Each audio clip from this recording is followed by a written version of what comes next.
उद्यापासून महाराष्ट्र राज्याचं अर्थसंकल्पीय अधिवेशन सुरू होत आहे। आपल्याला सर्वांना कल्पना आहे की गेल्या वर्षी या सुमारास आणि अर्थसंकल्पीय अधिवेशन सुरू असतानाच कोविडने आपल्या राज्यात प्रवेश केला आणि मग त्याच्यानंतर एक वर्ष कसं गेलं हे आपण सर्वांनी अनुभवलं आहे। अजूनही कोरोनाचा धोका काही गेलेला नाही, किंबहुना तो परत थोडासा वाढताना दिसतोय। त्या निमित्ताने मी आणि आपले सरकार आणि माझे सर्व सहकारी आटोकाट प्रयत्न करत आहेत, जनतेला काही सूचना देत आहेत। आरोग्याच्या दृष्टीने सोयी सुविधा जिथे वाढ करण्याची गरज आहे ती वाढ सुद्धा आम्ही करतो आहोत। एकूणच पहिला अनुभव लक्षात घेतल्यानंतर दुसरी लाट जास्त वाढू न देता थोपवण्याचा प्रयत्न आपण करतो आहोत आणि जिथे जिथे रुग्णसंख्या वाढते आहे तिथे उपचारांची व्यवस्था आपण करतो आहोत। कुठेही काही कमी पडू द्यायचं नाही, या जिद्दीने सरकार या कोविड परिस्थितीचा सामना करते। 8 तारखेला आपल्या राज्याचे उपमुख्यमंत्री आणि अर्थमंत्री माननीय अजितदादा अर्थसंकल्प सादर करतील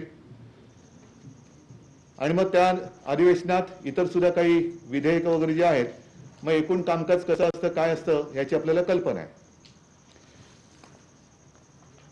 अधिवेशनाच्या पूर्वसंध्येला आपल्याशी संवाद साधताना राज्यातल्या विरोधी पक्ष नेत्यांनी एक प्रेस कॉन्फरन्स घेतली आणि त्याच्यामध्ये काही आरोप मी समजू शकतो, पण त्या आरोपाला काही टीकेला काही अर्थ असायला पाहिजे। कशात काही नाही आणि आपला आरोप करत सुटायचं ही एक आत्ताची राजकारणाची दुर्दैवानी पद्धत झालेली आहे। त्यांनी जे आरोप केले त्याच्यात कोविड बद्दल त्यांनी म्हटले की त्या काळात भ्रष्टाचार झाला। मला थोडी कीव करावीशी वाटते त्यांची। ज्या पद्धतीने महाराष्ट्राने पावलं उचलली, संपूर्ण देशात फील्ड हॉस्पिटल ज्याला आपण म्हणतो कोविड केअर सेंटर्स उभारली, एकूणच काय काय परिस्थितीत आपण कसा मार्ग काढला ह्याचा इत्तंभूत मी इतिहास नाही सांगत, तर आपण सगळ्यांनी त्या गोष्टी आपल्या माध्यमातून कव्हर करून जनतेसमोर ठेवलेल्या आहेत। कीव एवढ्यासाठी वाटते की ज्या लढ्याचं किंबहुना धारावी पॅटर्नचं जागतिक पातळीवरती कौतुक झालं, हे कौतुक तुम्ही सरकारचं म्हणून करू नका, पण त्या युद्धामध्ये ज्याला आपण कोविड योद्धे म्हणतो त्यांची तुम्ही थट्टा करतायत। त्यांचं जे काय महत्व आहे, त्यांचं जे काय शौर्य आहे ते तुम्ही नाकारता आहात आणि दुसऱ्या बाजूला कुठून तरी काहीतरी आपले एक फोटो आला पाहिजे म्हणून रोज कोविड योद्ध्यांचा सत्कार चाललेला आहे। हे असं दुतोंडी विरोधी पक्ष मला वाटतं महाराष्ट्राने कधी अनुभवला नव्हता। इतरही काही त्यांनी आरोप केलेले आहेत, मुद्दे काढलेले आहेत। सगळ्याच बाबतीत मी काय उत्तर त्यांना देणं काय बंधनकारक नाहीये मला, पण सावरकरांबद्दल जे बोलले, पहिली गोष्ट ती जयंती का पुण्यतिथी ह्याचा त्यांनी अभ्यास करावा। म्हणजे ज्यांना सावरकरांची जयंती कोणती आणि पुण्यतिथी माहित नाही त्यांनी आमच्यावरती आरोप करावा हे हास्यास्पद आहे। सीमा प्रश्नाबद्दल त्यांनी भूमिका मांडलेली आहे, आनंद आहे। सीमा प्रश्नाबद्दल त्यांनी म्हटले की आम्ही सगळे एकत्र आहोत। सीमा प्रश्नाबद्दल जर एकत्र असाल तर केंद्रात आणि कर्नाटकात तुम्ही आहात। गेले 5 वर्ष वरती आणि खालती तुम्हीच होतात। मग त्यावेळेला हा प्रश्न का सोडवला नाही? आज सुद्धा सीमा प्रश्न सोडवण्यासाठी महाराष्ट्र सरकारने आक्रमक भूमिका घेतलेली आहे आणि या भूमिकेत तुम्ही सोबत येणार असाल तर मग हा सीमा प्रश्न सुटायला काही वेळ लागणार नाही, कारण तुमची भूमिका आमच्या सोबत यायची आहे। म्हणजे सीमा प्रश्नावर केंद्रामध्ये तुमचं सरकार आहे, कर्नाटकात तुमचं सरकार आहे, इथे आमचं भक्कम सरकार आहे महाविकास आघाडीचं। आणि असं जर का हे सगळं त्यांनी 3 पायांचं सरकार म्हटलं, पण ही त्रिसूत्री जर का एकत्र आली तर सीमावासियांना आपण न्याय देऊ शकू, अन्यथा नुसता आरोप करायला बोलाची कडी आणि बोलाचा भात असं विरोधी पक्ष नेत्यांनी, जबाबदार व्यक्तीने असं बोलू नये. मराठा आरक्षणाबद्दल सुद्धा ते मगाशी सोबत होते. एक गोष्ट, मी सगळ्याच बाबींवरती त्यांना काही त्यांच्यावर टीका करणार नाही, पण त्याच्यात त्यांनी जे काही सहकार्य लागेल ते सहकार्य करण्याचं आश्वासन दिलेलं आहे आणि त्याच्याबद्दल मी त्यांना धन्यवाद देतोय. एकूणच काय की अधिवेशन आहे म्हटल्यानंतर काहीतरी बोलायला पाहिजे म्हणून ते बोलून गेलेले आहेत. बाकीचे विषय मी पुन्हा एकदा सांगतो, सगळे विषय मी काही घेत नाही. आपल्याला काही प्रश्न असतील तर आपण जरूर विचारा. प्रत्येक प्रश्नाला मी उत्तर दिल्याशिवाय राहणार नाही. मात्र त्यांनी मला एक फुकटचा सल्ला दिलेला आहे. काहीतरी फुकट देता हे कळलं आम्हाला बरं वाटलं, कारण तुमच्याकडनं काहीतरी फुकट मिळतंय हे राज्याला पहिल्यांदा कळलं. कारण तुमचं सरकार जे केंद्रात बसले ते सगळं ओरबाडतंय, सगळं कर रूपाने ओरबाडतंय. म्हणजे घ्यायला आम्ही आणि द्यायला कमी असं एक केंद्रातलं सरकार आहे. जीएसटीची अजून जवळपास 29,000 कोटीच्या वरती रक्कम येणं बाकी आहे राज्याच्या हक्काची. विजेबद्दल, भाववाढीबद्दल तुम्ही जे काय आक्रोश करता आहात, तोच आक्रोश डिझेल, पेट्रोल आणि गॅसच्या बद्दल का नाही करत? का आंदोलन त्याच्याबद्दल करत नाही? डिझेल पेट्रोलचे भाव आपल्याला सर्वांना कल्पना आहे की जेव्हा मोदींचं सरकार पहिल्यांदा सत्तेवरती आलं तेव्हा जो काही भाव होता तो 71 रुपयाच्या आसपास होता. आता काही राज्यात 100च्या पार गेलेला आहे. म्हणजे आम्ही विराट कोहलीची सेंचुरी बघतो, सचिन तेंडुलकरची पाहिली, धोनी, सगळ्यांच्या सेंचुऱ्या पाहिल्या, पण पेट्रोलची सेंचुरी हे प्रथम अनुभवतो आहोत. आणि त्याच्यामध्ये सुद्धा त्यांनी सेस वाढवलेला आहे. म्हणजे मी जर काय चुकत असेल तर अर्थमंत्री जी बाजूला बसलेले आहेत, दादा मला मी चुकीचं बोललो तर तुम्ही करेक्ट करा. आपण जे काय कर लावलाय त्यांनी सांगितलं ते कर कमी करा, पण आताची जी भाववाढ केलेली आहे त्याच्यामध्ये राज्याच्या वाट्याला काही वाढून मिळालं नाहीये. त्यांनी अशा पद्धतीने कर लावलाय की त्यांच्या तुंबड्या भरणार आहेत. आणि मग जेव्हा 2014च्या आधी काँग्रेसचं सरकार होतं तेव्हा आंतरराष्ट्रीय बाजारपेठेत प्रति बॅरल त्याची किंमत $106 प्रति बॅरल होती. आता किती झालेली आहे तो पण आकडा आहे माझ्याकडे. आता तो पण आकडा आहे, तो पण काढतो मी या ह्याच्यात ना.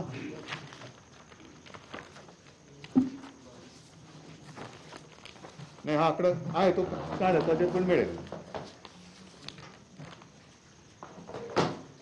त्याच्यानंतर त्यांनी जे सांगितलेलं आहे की कर्जमुक्ती अजूनही अर्धवट राहिलेली आहे.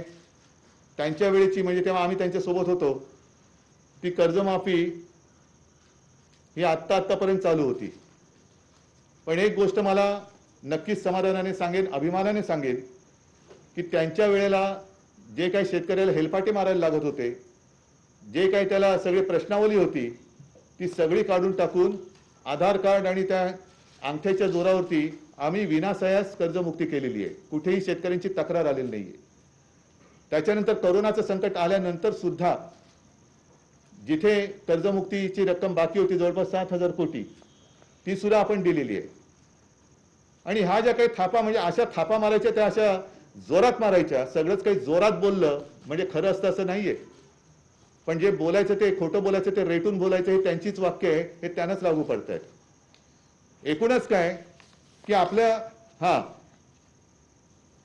कच्च्या तेलाच्या बॅरलची किंमत $63 आहे आणि पेट्रोलचे दर 100 रुपयापेक्षा जास्त झालेले आहेत. तर अशी ही सगळी बोलघेवडी माणसं ज्या वेळेला एखाद्या जबाबदार पदावरती असतात त्यांना अशा ह्या गोष्टी शोभत नाहीयेत. मगाशी मी सांगितलं की केंद्र सरकारकडून जवळपास 29,291 कोटी येणे बाकी आहे आणि मदत व पुनर्वसनासाठी नागपूर विभागातील पूर आणि जूनची अतिवृष्टी त्याच्यासाठी 4,720 कोटी येणे बाकी आहे. का नाही तिकडे बोंबलत? केंद्राच्या इकडे जाऊन का नाही बोलत? हे सगळे विषय झाल्यानंतर मग एका महत्वाच्या विषयाला मी येतो आहे, तो म्हणजे संजय राठोड. एकूण सरकार चालवताना मुख्यमंत्री उपमुख्यमंत्री आणि ते सर्व मंत्रिपदावरती आम्ही विराजमान झाल्यानंतर आमची जबाबदारी असते ती म्हणजे न्यायाने वागणे। पण गेल्या काही महिन्यात एकूण जे गलिच्छ राजकारण सुरू झालेलं आहे, तपास हा झालाच पाहिजे, पण हा तपास निपक्षपातीपणाने केला गेला पाहिजे। जर कोणी त्याच्यात गुन्हेगार असेल, जर कोणी त्याच्यात दोषी असेल, तर तो कोणी किती मोठा असला तरी त्याच्यावरती कायद्यानुसार कारवाई झालीच पाहिजे, या सरकारची ठाम आणि स्पष्ट भूमिका आहे। या तपास यंत्रणेवरती आणि या तपासावरती कोणाला एखाद्याला सोडवायचं म्हणूनही दडपण असता कामा नये, पण त्याच बरोबरीने एखाद्याला लटकवायचंच आहे, त्याला आयुष्यातून उठवायचंच आहे, असाही तपास असता कामा नये, असेही दडपण असता कामा नये। आणि हे मी मुद्दामून सांगतो कारण गेल्या वर्षभरापासून अशा काही घटना, अशा काही गोष्टी घडतायत की आम्ही म्हणू तीच पूर्व दिशा। तुम्ही सांगाल तसाच तपास झाला पाहिजे, तपासाला तुम्ही दिशा देऊ शकणार नाही। तपास हा निपक्षपातीपणाने सुरू आहे। आणि मग तुमच्या मनात असं आलं असेल की एवढे दिवस होऊन गेल्यानंतर सुद्धा आज आता संजय राठोड यांनी स्वतःहून राजीनामा दिलेला आहे। त्याचं पत्र सुद्धा अनिल तुम्ही वाचून दाखवा, पण आधी एक थोडंसं मी बोलतो। त्यांनी राजीनामा दिल्यानंतर, बरं आधी ते पत्रच वाचा, म्हणजे ते त्याचं आधी पत्र वाचू, मग नंतर मग पुढचं बोलू।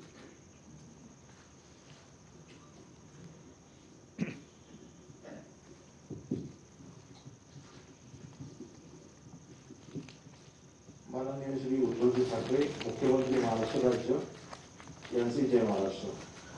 अत्यंत व्यथित अंतःकरणाने मी हे पत्र आपणास लिहित आहे। आपण माझ्या भावना समजून घ्याल असा विश्वास आहे। गेल्या काही दिवसापासून माझ्या भोवती दिवंगत पूजा चव्हाण यांच्या मृत्यूचे वादळ घोंघावत आहे। पूजा चव्हाण यांचा मृत्यू दुर्दैवी आहे। त्यांच्या मृत्यूचा निष्पक्ष तपास व्हावा व सत्य बाहेर यावे अशी माझी ठाम भूमिका आहे।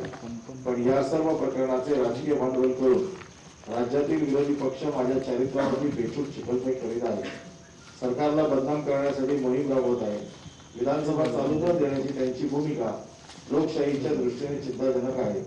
या सर्व प्रकरणी दिवंगत पूजा चव्हाण व तिच्या कुटुंबियांची बदनामी विरोधन करत असून महाराष्ट्रात अशा खालच्या स्तराचे राजकारण कधीच झाले नव्हते। मी आपल्या मंत्रिमंडळात कॅबिनेट मंत्री म्हणून काम करीत असलो तरी सगळ्यात आधी एक कडवट शिवसैनिक आहे। आपण माझ्यासारख्या शिवसैनिकाला मंत्रिमंडळात काम करण्याची संधी दिली, त्याबद्दल मी आपला आभारी आहे व राहील। पूजा चव्हाण मृत्यू प्रकरणात तपास पूर्ण होऊन सत्य बाहेर येईपर्यंत सरकारचा मंत्री म्हणून पदावर राहणे नैतिकतेला धरून आहे असे मला वाटत नाही, म्हणून मी माझ्या मंत्रिपदाचा राजीनामा देत आहे। कृपा स्वीकारावा। आपला नंबर संजय राठोड।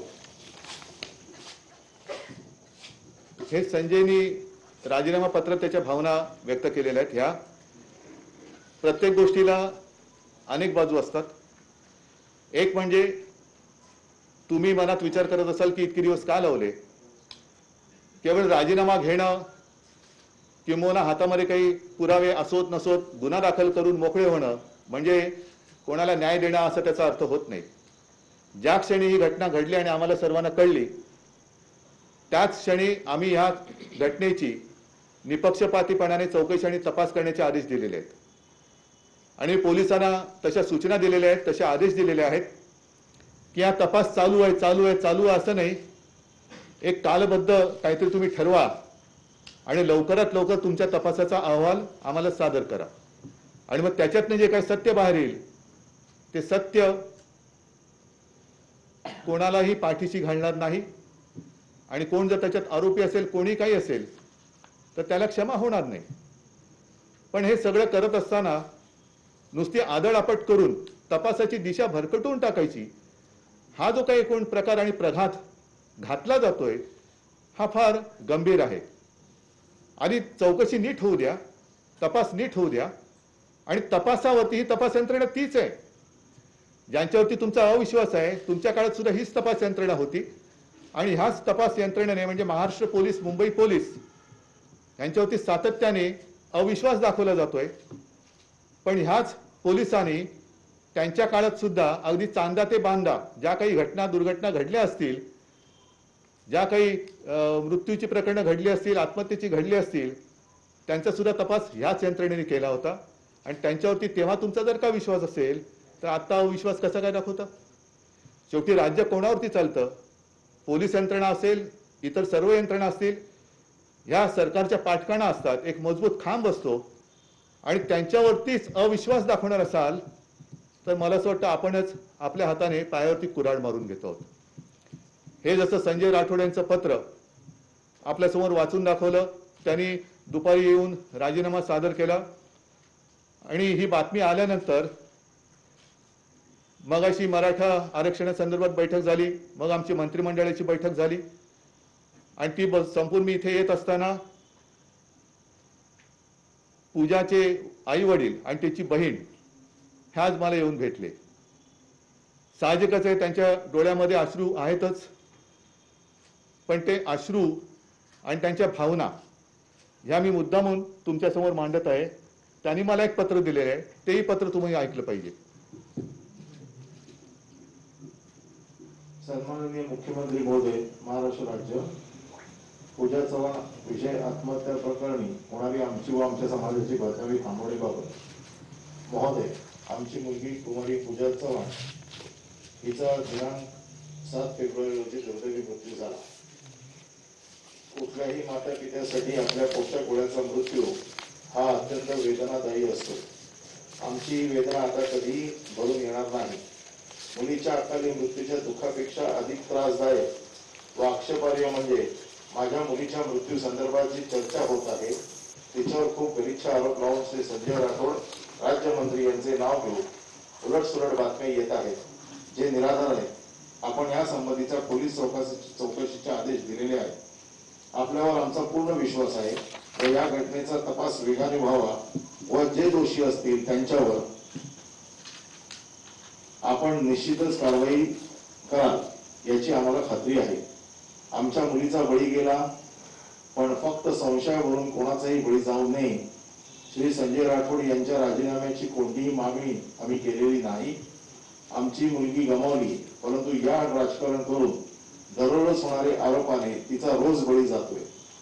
याचे राजकारण करून श्री संजय राठोड यांना आरोपी ठरवून राजीनामा घेऊ नका. तपासामध्ये श्री राठोड किंवा अन्य कोणीही दोषी असल्यास कठोर कारवाई करून न्याय द्यावा, परंतु संशयावरून मुलीवर किंवा कोणावरही आरोप करू नये. श्री संजय राठोड हे समाजाचे नेते आहेत. ते खूप कष्ट करून येथपर्यंत पोहोचलेले आहेत. फक्त संशयावरून त्यांचा बळी घेऊ नये. तपास पूर्ण झाल्यावर दोषींवरती कारवाई करावी. राजकारणामुळे व दबावामुळे घाईघाईत कुठलाही निर्णय घेऊ नये. आमचा आपल्यावरती पूर्ण विश्वास आहे. आपण आम्हाला न्याय द्यावा. आपले नम्र लहूचंद्र चव्हाण वडील, मंदोदरी लहू चव्हाण आई व दिव्यानी लहू चव्हाण बहीण. आता काय म्हणायचं याला, ज्यांच्या ज्या मुलीचा जीव गेलाय त्यांच्या आई वडिलांचा तपास यंत्रणेवरती आणि सरकारवरती विश्वास, आणि ते सांगतायत की याच्यात राजकारण आणू नका, आणि ही लोक त्याच्यामध्ये राजकारण आणतायत. याच्यासारखं दुर्दैव दुसरं असू शकत नाही.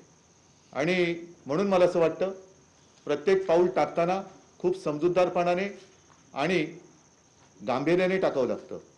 त्याच्यामध्ये उथळपणा असता कामा नये. कोणाचाही जीव हा महत्त्वाचा असतोच.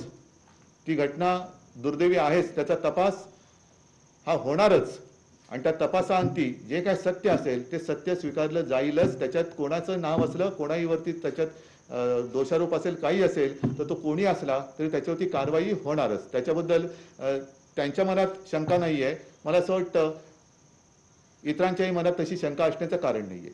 आणि म्हणून देवेंद्रजींनी मागाशी मला जो काही फुकटचा सल्ला दिलेला आहे की सत्तेत कोणी किती लाचारी स्वीकारली ती इतिहासात लिहिले जाते, तसंच सत्ता आल्यानंतर एकतर खोटं बोलून सत्ता आणली आणि सत्ता आणल्यानंतर खोट्याचे इमले रचले आणि देश विकायला काढला, किंबहुना देश विकायला काढणारे म्हणून तुमच्याही सरकारची नोंद होईल ह्याची सुद्धा त्यांनी नोंद ठेवावी. आणि आरोप करताना थोडंसं एक जबाबदारीचं भान ठेवावं. समजू शकतो एक समोर आलेलं चांगलं चित्र स्वतःच्याच कर्माने त्यांनी भंग केलं आणि सरकार पडेल हाही भ्रम आता वर्ष होऊन गेलं. ते काय पडत नाही, उलट आम्ही अधिक मजबूतीने आता काम करायला लागलेलो आहोत.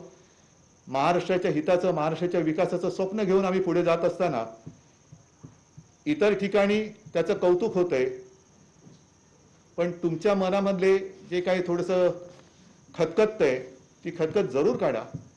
सरकारचं काही चुकत असेल जरूर सांगा, पण कारण नसताना केवळ आपली सत्ता नाही म्हणून महाराष्ट्राची आणि सरकारची बदनामी करू नका.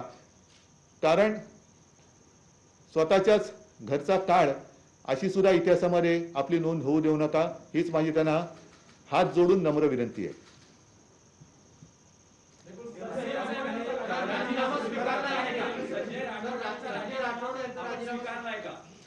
राजीनामा दिलेला आहे म्हणजे त्याचा अर्थ काय होतो? नाही, बरोबर आहे. तो म्हणजे तो नुसता काय फ्रेम करून लावण्यासाठी नसतो. तुम्हाला काय वाटलं राजीनामा दिला म्हणजे फ्रेम करून लावू? स्वीकारलेलाच आहे ना त्याने, राजीनामा स्वीकारलेलाच आहे. मी पुन्हा तेच सांगतोय, त्यांनी राजीनामा दिलेला आहे आणि तो स्वीकारल्यानंतर तो काही फ्रेम करून लावण्यासारखा नाहीये. पण त्याच्या मागे उगाचच त्यांना लटवायचंच आहे. अशा पद्धतीने आगपाखड जी चाललेली आहे ती बंद झाली पाहिजे. जे काय तुमच्याकडे पुरावे असतील जरूर द्या. त्याचं जाहीर चव्हाट्यावरती प्रदर्शन केलं मग न्यायालय आणि तपास यंत्रणा हवी कशाला? तुम्हीच तपास करा आणि तुम्हीच न्यायालय व्हा.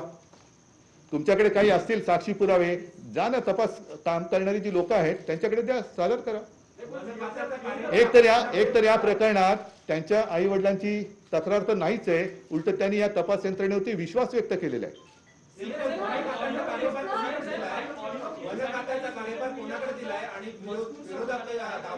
वन खात्याचा वन खात्याचा कारभार आता सध्या माझ्याकडे आहे. कारण कोणाला नेमून दिलेल्या खात्याचा कारभार मुख्यमंत्र्यांकडे असतो आणि त्या निमित्ताने विधानसभेत काही प्रश्न किंवा काही असेल तर जरूर असेल तेव्हा मी किंवा त्या खात्याचे राज्यमंत्री त्याला उत्तर देतील.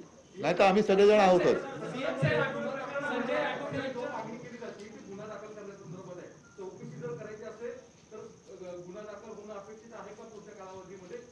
ह्याच्यामध्ये मला असं वाटतं तेही मुख्यमंत्री होते आणि त्यांना सुद्धा कल्पना आहे की पहिला एक तपासाचा अहवाल यावा लागतो.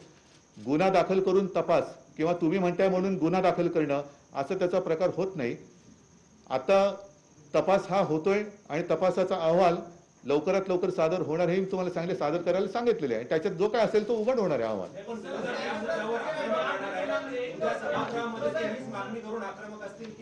त्यांच्याकडे दुसरा मुद्दा काय? दुसरा मुद्दा त्यांच्याकडे काय आहे? दुसरा मुद्दा काय? मग आणखीन एक गोष्ट सांगतो तुम्हाला, आणखीन एक गोष्ट सांगतो. हा मग सांगा ना,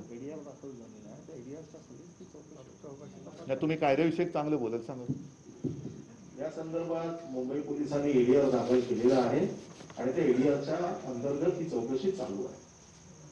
सीएम साहेब, तुम्ही जसं त्यांच्या आई-वडिलांच्या पत्राचा उल्लेख केला तर तसंच त्यांच्या कुटुंबातले काही सदस्य पुण्यातल्या त्या पोलीस स्टेशन त्यांनी सांगितलं त्यांचा काही संबंध नाही, ते विचारलं. हे त्यांनी सांगितले. मला असं वाटतं ब्लड रिलेशन नाही म्हणजे हा, ते त्यांनी स्वच्छ सांगितलं की त्यांचं ब्लड रिलेशन नाही, हे त्यांच्या आई वडिलांनी सांगितलेले. हा काही तपासाचा अहवाल नाही, त्यांच्या आई वडिलांनी स्पष्ट सांगितलेले.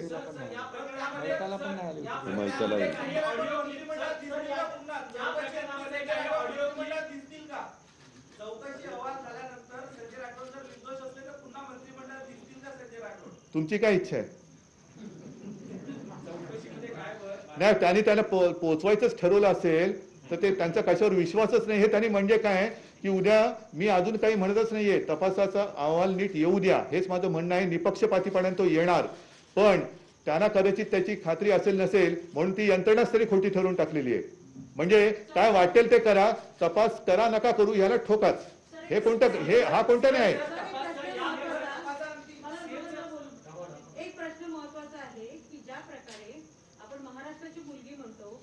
काही पत्ता नसताना व्हिडिओ ऑडिओ क्लिप रिलीज करणं आणि त्या मुलीचं नाव घेणं हे चारित्र्य हनन आहे.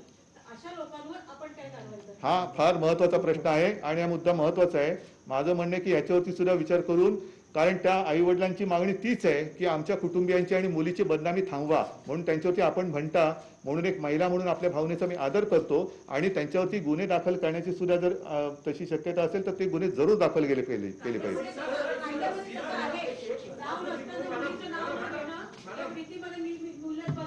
आणि चॅनलवर तुम्ही जेव्हा एखाद्या मुलीचं विनयभंग झाला किंवा नसेल झाला तरी नाव आणि फोटो दाखवणं, त्या कुटुंबाची बदनामी करणं, तेच त्यांचं म्हणणं आहे. पण अधिकार नाहीये आणि राज्य सरकारला आणि विरोधी पक्षांना पण नाही. हे मी पत्रकार असताना सांगते. आभारी आहे. तुम्ही थांबवा अशी जरूर आम्हाला जरूर तुम्हाला विनंती. जरूर धन्यवाद ताई. नेमका मुद्दा हा होता की तुम्ही आता ते ऑडिओ क्लिप फिरवणाऱ्यांना गुन्हे दाखल करा म्हणता आणि त्यांच्याविषयी ऑडिओ क्लिप आहे त्यांच्यावर गुन्हे दाखल होत नाही ईडीआर फक्त दाखल केला असं पाहिजे. हा प्रश्न तिथेही म्हणून मला असं वाटतं ह्याच्यात कोणी आतताईपणा करू नये. ज्या काही कोणाकडे पुरावे असतील काही असेल ते तपास यंत्रणा आहे त्या तपास यंत्रणेकडे द्यावं.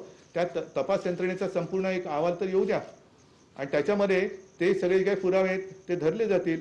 ते सगळे तपासून अहवाल येईल. सीएम साहेब या चौकशीसाठी काही मुदत काही कालावधी निश्चित करणार आहात का? कारण अनेक दिवस हा तपास सुरू राहील हा एक प्रश्न आणि दुसरा संजय राठोड यांच्याकडे जो मंत्रिपदाची जी जबाबदारी होती ती आता कोणाकडे असणार आहे? नवे मंत्री सांगितलं असणार आहे की दुसऱ्याकडे? अरे तुम्ही ऐकताय का नाही हो? मगाशी मुख्यमंत्र्यांनी सांगितलं त्यांच्याकडे. दुसरा प्रश्न असा येतो, तुम्ही संजय राठोड यांचा चौकशी होईपर्यंत राजीनामा घेतला, परंतु धनंजय मुंडे यांच्यावरही अशा प्रकारचे नाही परंतु अशा महिलांवरच्या संदर्भातले आरोप झाले होते. त्यांच्या संदर्भात वेगळी भूमिका आणि संजय राठोड यांच्याबद्दलची वेगळी भूमिका अशी आहे का? त्यांच्याबद्दल ज्यांनी तक्रार केली त्यांनी तक्रार मागे घेतली. पण आणखीन एक गोष्ट तुम्हाला सांगतो, नाही, यातही तक्रार कोणाची नाहीये, याच्यात तर तक्रार कोणाची नाहीच आहे. तरी पण राजीनामा घेतला. घेतला कारण त्यांनी नैतिकतेला धरून दिलेलं आहे की त्याच्यामुळे अधिवेशनच चालू देणार नाही. हा कोणता प्रकार आहे? मग मी आणखीन एका गोष्टीचा जरूर उल्लेख करेन की गेल्याच आठवड्यामध्ये आणखीन एक आत्महत्या मुंबईत झालेली आहे. तिच्याबद्दल कोणीच का बोलत नाही?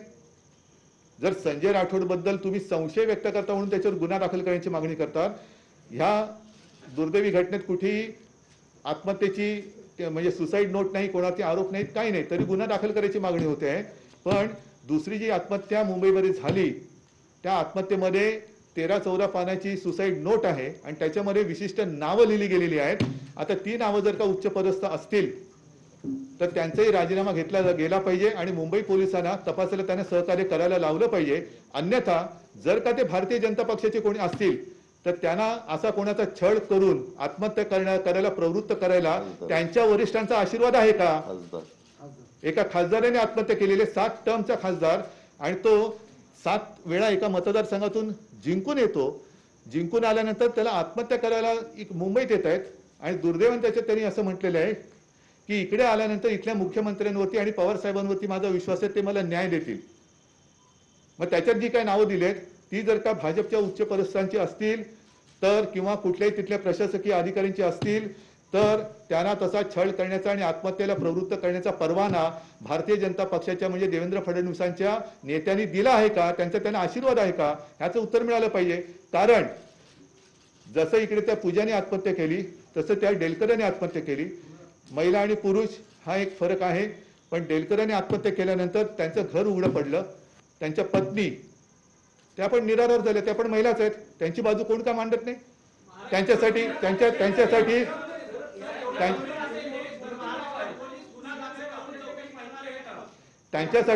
त्यांच्यासाठी रस्त्यावर का कोणी उतरत नाही?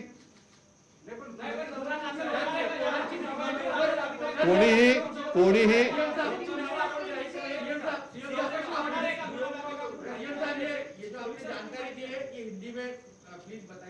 नहीं, एक मिनट में सारी जानकारी हिंदी में दे दूंगा, जरूर दे दूंगा.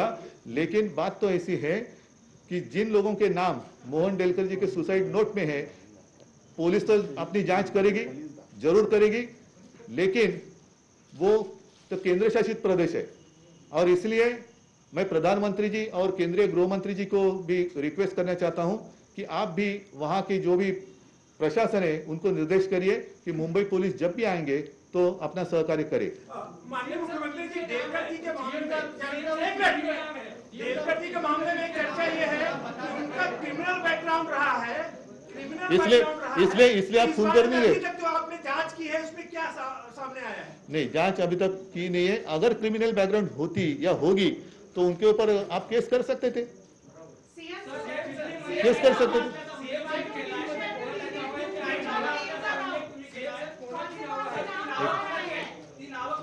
ठीक आहे. नाही, ते तपासाच्या ह्याच्यामध्ये जे आहे ते त्या मार्गाने येऊ दे, त्या मार्गाने येऊ दे. मी उगाच त्यांनी काहीतरी केलं म्हणून मी काहीतरी वेडेपणा नाही करणार. मोहन डेलकर जी की मौत के मामले में आप कोई सीनियर आईपीएस अपॉइंट क्यों नहीं करते? कोई करेंगे ना, जरूर करेंगे, लेकिन ये भी जो विषय है उसके ऊपर भी चर्चा होनी चाहिए. आपण पुन्हा ईडीआर खाली दाखल झालाय, त्याचं जसं जशी चौकशीमध्ये बाहेर येतील त्याच्याप्रमाणे मला बोला. मोहन देलकरांच्या आत्महत्याचा देखील ईडीआर खाली तपास चालू आहे. हा तपास जसा जसा पुढे जाईल आणि मग त्यावेळेला जो निर्णय घ्यायचा आहे त्याच्याप्रमाणे मग गुन्हा दाखल करायचा, कशा पद्धतीने करायचा, हा वेळोवेळी तपास जसा जसा पुढे जाईल त्यावेळेला ते ठरवलं जाईल. सीएम साहेब, मध्यंतरी संजय राठोड समर्थकांनी पोहरादेवी येथे शक्ती प्रदर्शन केलं होतं.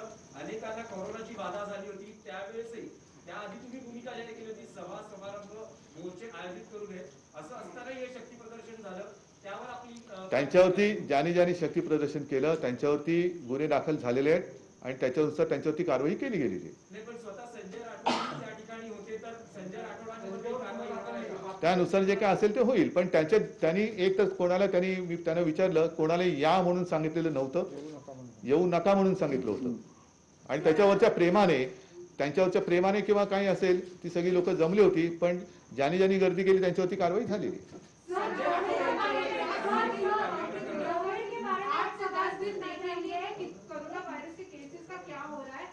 पिछले 4 दिनों से 8,000 से ऊपर केसेस आ रहे हैं. मुंबई हो, पुणे हो, नागपुर, सब जगह पे केसेस बढ़ रहे हैं.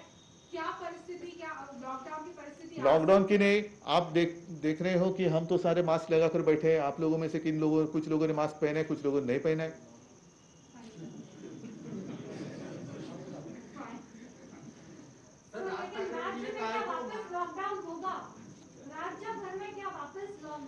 हमारी तो इच्छा नहीं है, लेकिन मजबूरी, ये जो शब्द है बड़ा विचित्र है. और इसलिए आपने देखा होगा कि पिछले आज का नहीं, पिछले रविवार को मैंने फेसबुक लाइव के माध्यम से लोगों के साथ बात की थी और तब मैंने सारे लोगों को यही कहा था कि जो भी सूचना आपको दे दी गई है उसका पालन करें, मास्क पहने और लॉकडाउन को ना करें. मास्क काढ लेने. मला माझा नमस्कार आहे ना.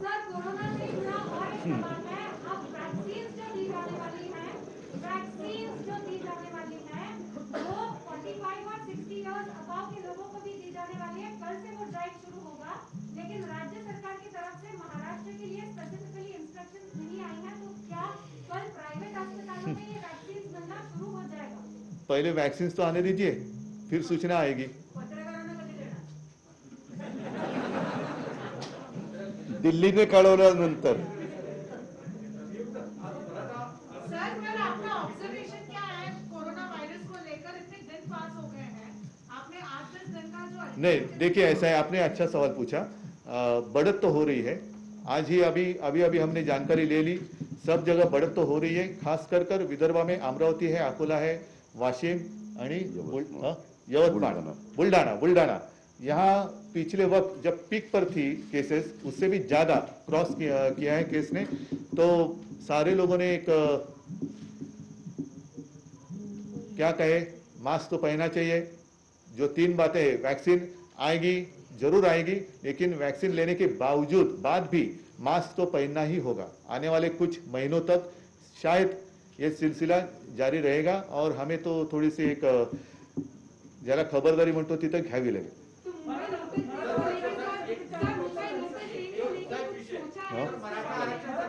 चला बरं.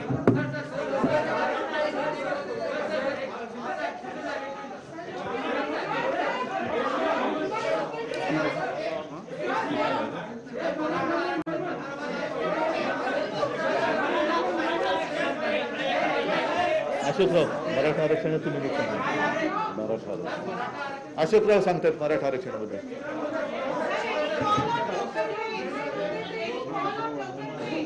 ठीक, लोकल ट्रेनच्या बद्दल सुद्धा आमची विनंती आहे की सर्व जी कार्यालय आहेत, जसा मी मंत्रालयामध्ये एक प्रयत्न करतो आहे की वेळा वाटून द्यायच्या, शिफ्टच्या वेळा वाटून द्यायच्या, म्हणजे गर्दी होणार नाही.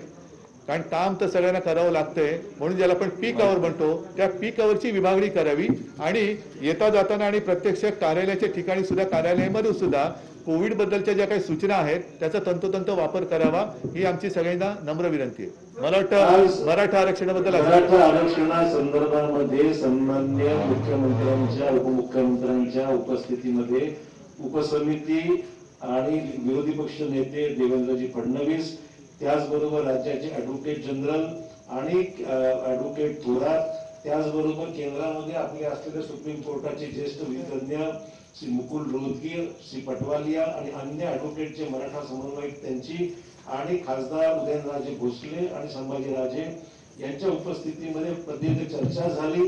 त्यामध्ये सद्यस्थितीचा आढावा हा घेण्यात आलेला आहे आणि 8 तारखेला सुनावणी होण्याच्या अगोदर आम्हा सर्वांची एवढीच भूमिका आहे की केंद्राने ह्याच्यामध्ये सकारात्मक भूमिका घेतली पाहिजे.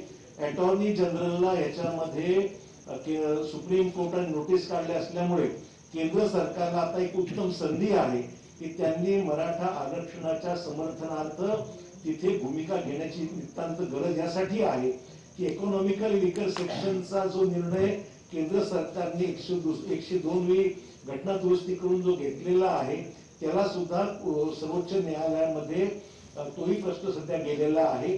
त्याला स्थगिती नाही, परंतु अजून तोही चॅलेंज झालेला आहे.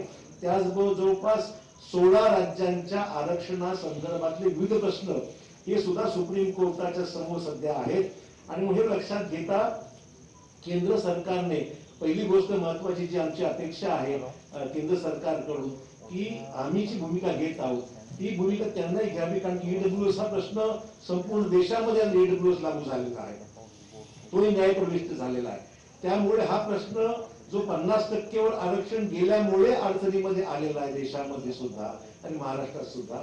त्याच्यामुळे जे कॉन्स्टिट्यूशन बेंच जे आहे ते 9 किंवा 11 जजेसचं राहावं, कारण इंदिरा साहनी केसमध्ये 50%च्या आरक्षण गेल्यामुळे तिथे केसला मागचा झाला असल्यामुळे त्या बॅकग्राऊंडवर 5 जजेसचं बेंच हे त्या ठिकाणी सदरील निर्णय घेण्याकरता सक्षम राहणार नाही आणि म्हणून 9 किंवा 11 मेंबर्सच्या जजेस समोर हे प्रकरण चालवण्यासंदर्भातला विषय हा निर्णय घ्यावा.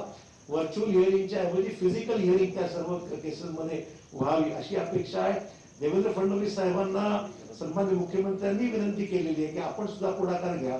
केंद्रात आपलं असलेलं सरकार आणि तिथल्या केंद्र सरकारच्या पार्टी झाल्या असल्यामुळे त्यांनी सुद्धा या आरक्षण संदर्भात सकारात्मक भूमिका घ्यावी आणि बाकी काही लिगल विषयावर सर्व चर्चा झालेली आहे. दोन्ही वकिलांनी पण त्यांना आणि दिल्लीतले जे आमचे वकील आहेत मुकुल रोहतगी आणि पटवाल्या यांनी सुद्धा सांगितले की केंद्र सरकार याच्यामध्ये भूमिका घ्यायची असल्यास त्यांना ही भूमिका घेणं संयुक्तिक राहील, जेणेकरून सर्वांनी एकत्र मिळून जर हा विषय हाताळला तर त्याला एक वेगळं वजन प्राप्त होईल. अशा प्रकारची आम्हा सर्वांची भूमिका आहे जी मुख्यमंत्र्यांनी सुद्धा विनंती केलेली आहे आणि आज केंद्रीय कायदा मंत्र्यांना सुद्धा विनंती आम्ही अगोदर केली होती, पण ते का हजर राहू शकेल याची मला कल्पना नाही. परंतु अशी सगळी बॅकग्राऊंड आहे आणि त्याच्यावर तासभर चर्चा झाली. संभाजीराजेंना सुद्धा ह्या चर्चेमध्ये इन्व्हॉल्व करण्यात आलं होतं आणि उदयनराजेंना सुद्धा याच्यात इन्व्हॉल्व करण्यात आलं होतं.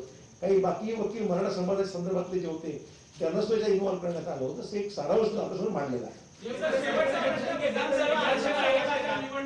केंद्र सरकारच्या भूमिकेबद्दल शंका वाटते का? कारण केंद्रीय मंत्री या बैठकीला उपस्थित राहणार होते, ते उपस्थित नाही, मला त्यांचं अनुपस्थितीचं कारण काही समजलं, आम्हाला कुठली शंका नाहीये.